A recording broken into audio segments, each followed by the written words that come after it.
Bantahan kafir Kristen. Matius pasal 16 ayat 28 bukan nubuat gagal.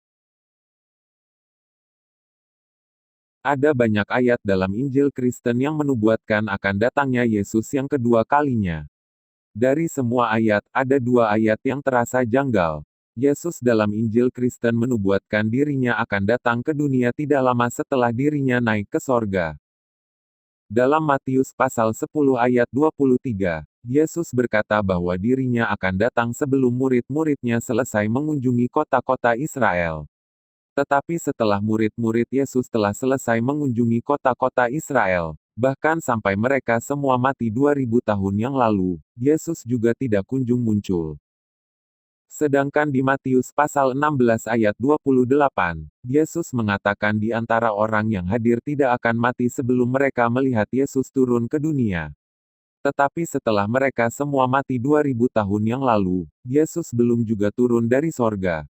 Perhatikan ayat-ayat berikut.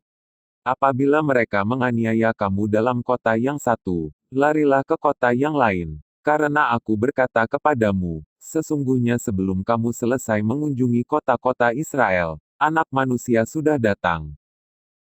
Aku berkata kepadamu, sesungguhnya di antara orang yang hadir di sini ada yang tidak akan mati sebelum mereka melihat Anak Manusia datang sebagai Raja dalam kerajaannya. Seorang kafir Kristen pemuja Yesus menyadari ayat ini akan menjadi sandungan bagi iman Kristen.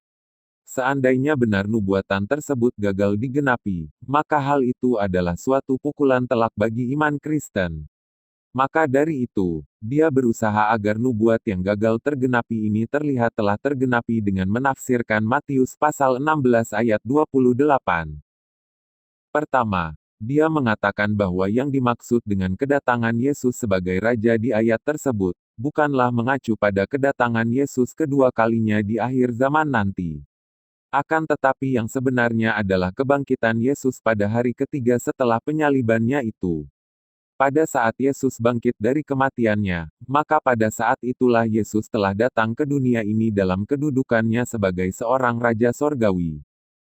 Kedua, dia menafsirkan frase, di antara kalian di sini ada yang tidak akan mati, dalam Matius pasal 16 ayat 28. Mati pada frasa ayat tersebut dipahaminya dengan mati rohani, bukan mati secara jasmani.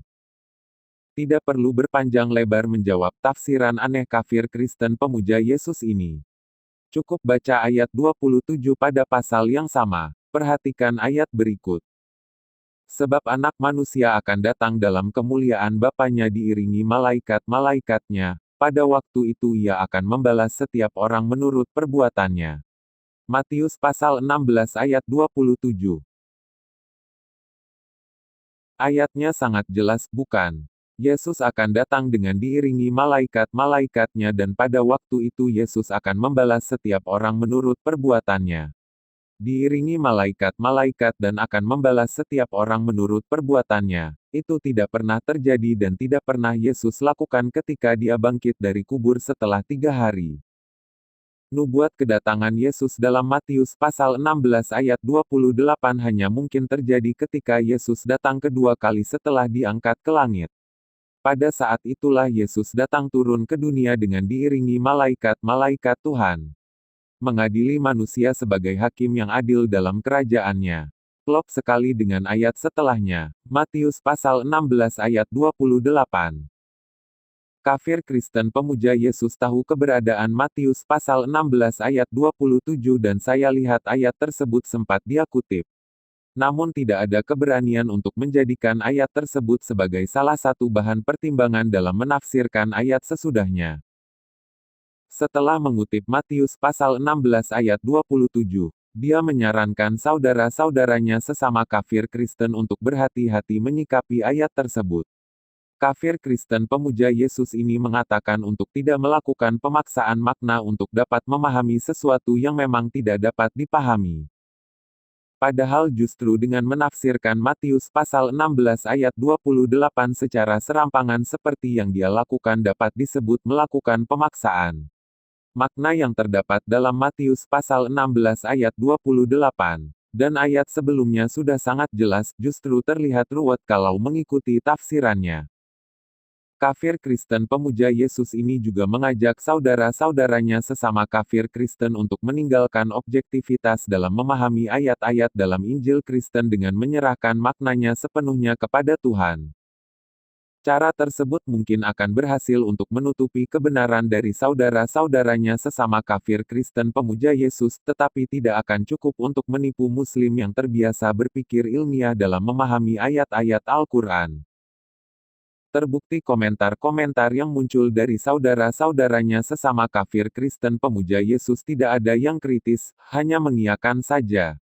Kafir Kristen pemuja Yesus sejak dini memang dididik untuk tidak objektif dan berpikir ilmiah dalam memahami nas-nas Alkitab.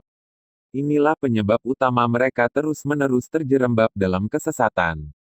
Tidak mungkin jika Yesus benar-benar bernubuat, nubuatannya tidak terjadi. Kesalahan dilakukan oleh penulis Injil Matius.